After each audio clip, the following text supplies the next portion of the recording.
Hello everyone, once again welcome back to the session. You are watching Kritika's classroom and today we are going to discuss part 2 of the RTI Act.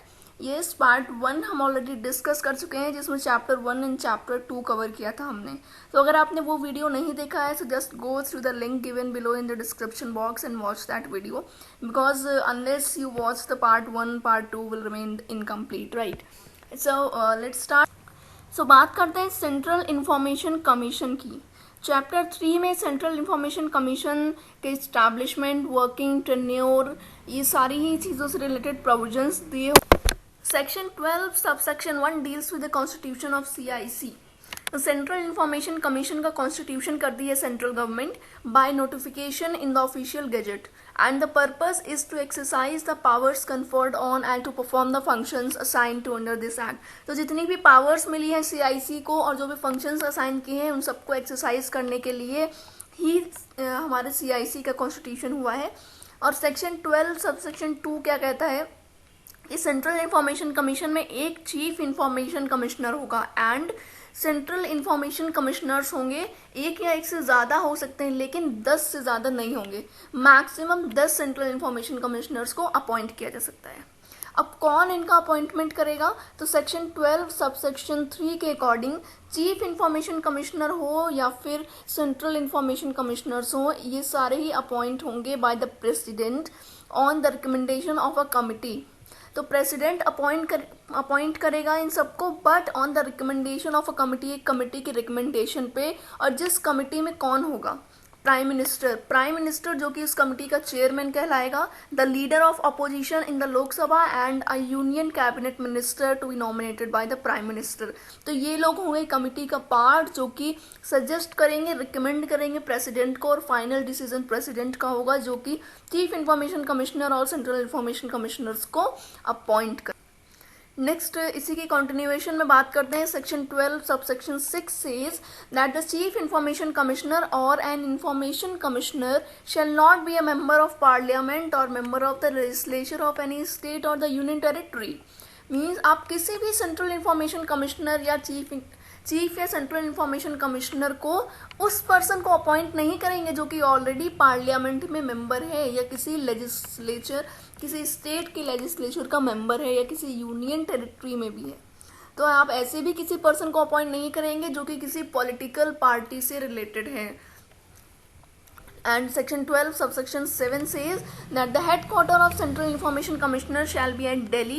Central Information Commission का headquarter होगा Delhi and the Central Information Commission may with the provisions with the previous approval of the central government establish offices at other places in India.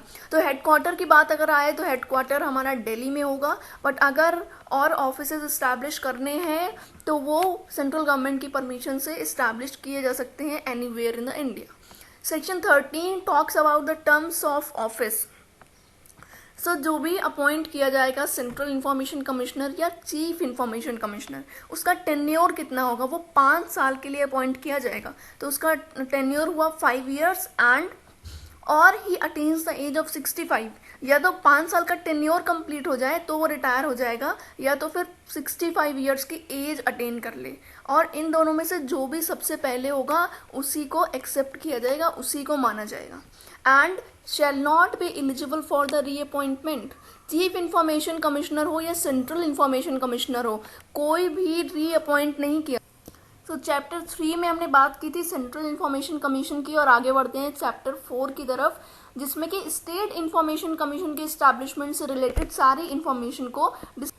Section 15 subsection 1 के according state government constitution करेगी state information commission का by giving a notification in the official gazette and that information commission will be known as the name of a state and information commission. For example, if Maharashtra government is establishing information commission for Maharashtra, it will be known as Maharashtra Information Commission. So section 15 subsection 2 की बात करें तो कौन कौन part होगा इस state information commission का? The state chief information commissioner and such number of the state information commissioners not exceeding 10.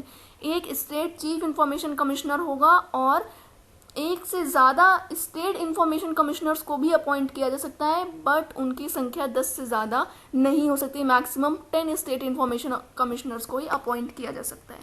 Section 15 subsection 3 की बात करें तो हु विल अपॉइंट देम, तो स्टेट का गवर्नर जो है उसके पास ये पावर है कि वो स्टेट इंफॉर्मेशन कमिश्नर और स्टेट चीफ इंफॉर्मेशन कमिश्नर को अपॉइंट करे on the recommendation of a committee consisting of the chief minister who shall be the chairperson of the committee. तो एक कमिटी इस्टेब्लिश की जाएगी जिसके रिकमेंडेशन के बेसिस पे गवर्नर जो है अपॉइंट करेगा स्टेट इंफॉर्मेशन कमीशन के मेंबर्स को, और उस कमिटी का पार्ट कौन कौन होगा। सबसे पहला चीफ मिनिस्टर जो कि कमिटी का चेयरपर्सन होगा, and the leader of opposition in the legislative assembly and a cabinet minister nominated by the chief minister।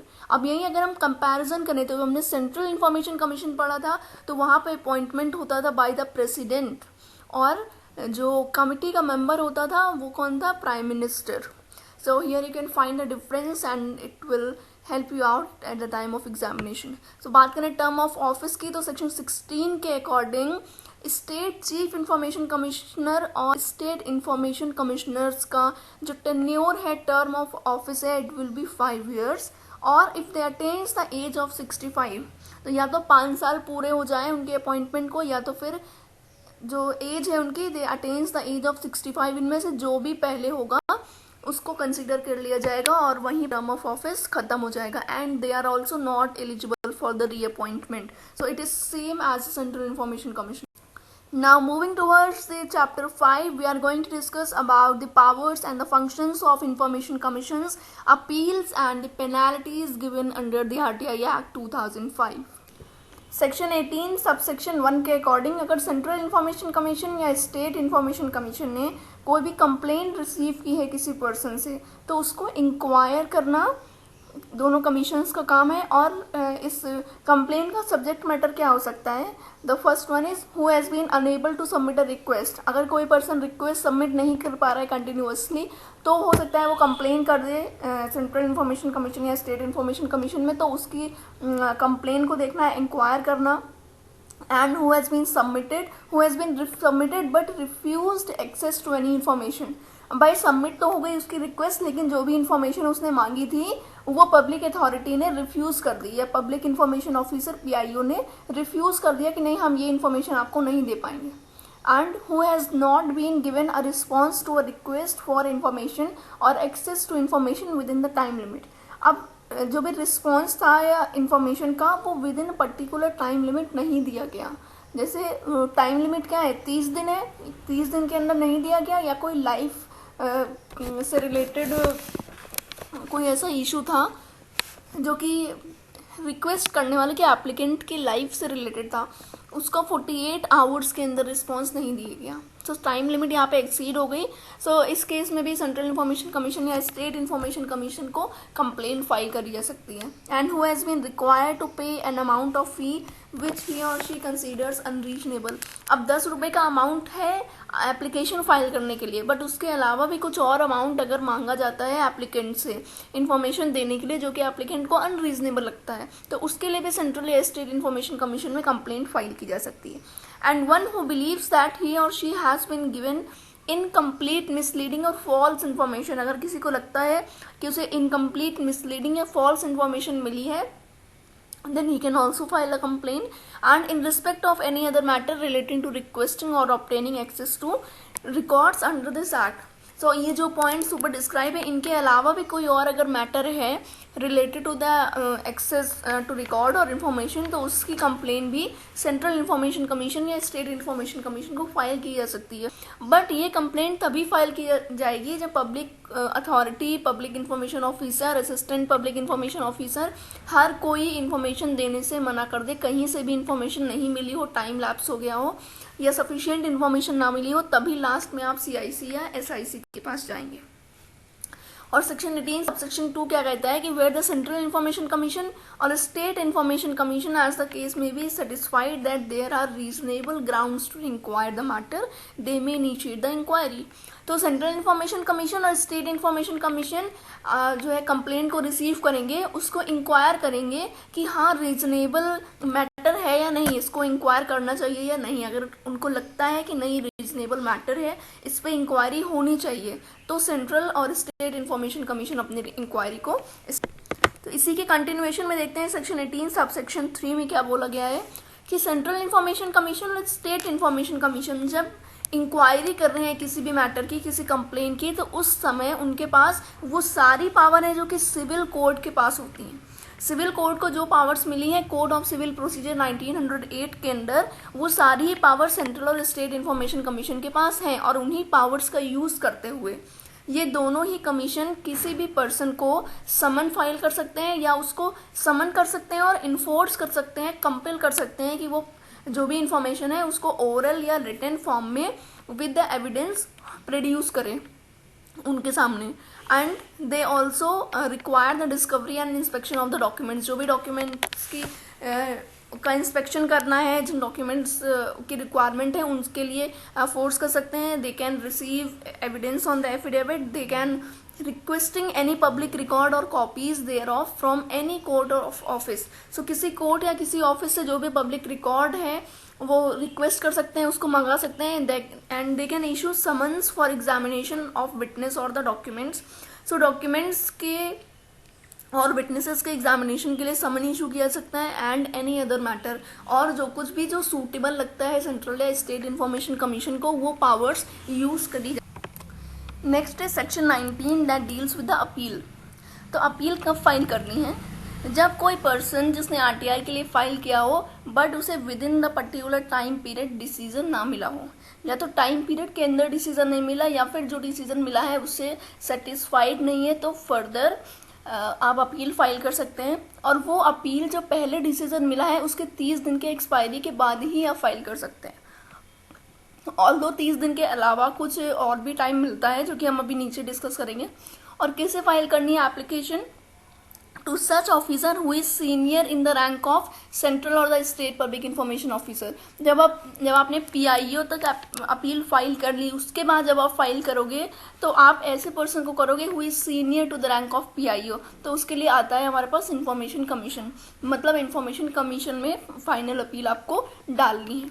और जो भी इंफॉर्मेशन कमीशन का डिसीजन होगा दैट शैल बी बाइंडिंग, वो आपको मानना ही पड़ेगा, उसके अगेंस्ट आप किसी भी कोर्ट में नहीं जा सकते, जैसे कि सेक्शन 23 में लिखा भी हुआ है जो हम लोग अभी आगे डिस्कस करेंगे। तो बात आती है पहली अपील की। तो सबसे पहले पर्सन जब एपीआईओ के पास जा रहा है आरटीआई का, आपको पब्लिक अथॉरिटी से, सबसे पहले पब्लिक अथॉरिटी के पास आप गए होगे इन्फॉर्मेशन के लिए, जब वहाँ से इन्फॉर्मेशन आपको नहीं मिली, फिर आपके पास 30 दिन का टाइम है प्लस 5 डेज का सफिशिएंट कॉज, मतलब 35 दिन के अंदर आप एपीआईओ के पास जा सकते हो। फर्दर एपीआईओ से भी सेटिस्फाइड नहीं हो तो आपके पास 30 दिन का प्लस 15 दिन का सफिशिएंट कॉज है। ये सफिशिएंट कॉज क्यों होता है कि मान लीजिए 30 दिन में कुछ मिस हैपनिंग हो गई, आपका एक्सीडेंट हो गया, आपको रिकवरी के लिए थोड़ा और टाइम चाहिए, तो 15 डेज का एक्स्ट्रा टाइम पीरियड मिलता है, that is known as the sufficient cause. तो पूरा 45 दिन का आपको सफिशिएंट कॉज मिल रहा है पीआईओ के पास जाने के लिए। ठीक है, पीआईओ का भी जो आपको रिस्पॉन्स आया है वो आप उससे सेटिस्फाइड नहीं हो या फिर with in time period response नहीं आया, तो आप पीआईओ का डिसीजन आने के 90 दिन बाद तक इंफॉर्मेशन कमीशन के पास जा सकते हो। Plus 90 days plus sufficient cause यहाँ पे भी होता है, बट सफिशिएंट कॉज डिफाइन नहीं है कि कितने दिन का सफिशिएंट कॉज है। तो 90 डेज से आपको ज़्यादा भी टाइम होता है अगर इंफॉर्मेशन कमीशन इस केस में आपकी हेल्प कर सकता है और आपकी अपील को सुन सकता है, एंटरटेन कर सकता है। So this is all the process of filing appeal. So the last section is penalties, section 20. So central information commission और स्टेट इंफॉर्मेशन कमीशन को अपनी इंक्वायरी में अगर ये पता लगता है कि सेंट्रल या स्टेट लेवल पे पीआईओ की गलती की वजह से इंफॉर्मेशन रिसीव नहीं की है उस पर्सन ने जिसने एप्लीकेशन फाइल की थी, या तो पीआईओ ने बिना किसी रीजनेबल कॉज के एप्लीकेशन को रिफ्यूज कर दिया है और he has not furnished the information with in the specified time, जो स्पेसिफाइड टाइम पीरियड है उस टाइम में इंफॉर्मेशन को फर्निश नहीं किया है, या फिर जानबूझ के कोई गलत इंफॉर्मेशन प्रोवाइड कर दी है या इंफॉर्मेशन के फ्लो को ऑब्स्ट्रक्ट किया है, जो चैनल था उस पर कहीं पे उस चैनल में ही कहीं पे इंफॉर्मेशन को रोक दिया जिससे वो लास्ट तक नहीं पहुंच पाई, और ही डिस्ट्रॉयड द इंफॉर्मेशन। इन सारे ही केस में सेंट्रल या स्टेट इंफॉर्मेशन कमीशन पीआईओ पे फाइन लगा सकता है, and this fine will be 250 rupees for each day till the application is received और the information is furnished. And the maximum amount of this fine can be extend to 25,000। तो मतलब 250 रुपये से तो जो है वो 25,000 रुपये तक का फाइन लग सकता है सेंट्रल या स्टेट PIO पे। अब लास्ट हम बात करते हैं bar and jurisdiction of court section 23 से। तो कोई भी कोर्ट RTI से रिलेटेड किसी भी सूट को एंटरटेन नहीं करेगा। तो आपको जो भी अपील करनी है आपको इंफॉर्मेशन कमीशन के पास ही जाना होगा, सेंट्रल या स्टेट इंफॉर्मेशन कमीशन के पास। कोई भी दूसरा कोर्ट आपकी अपील को एंटरटेन नहीं करेगा।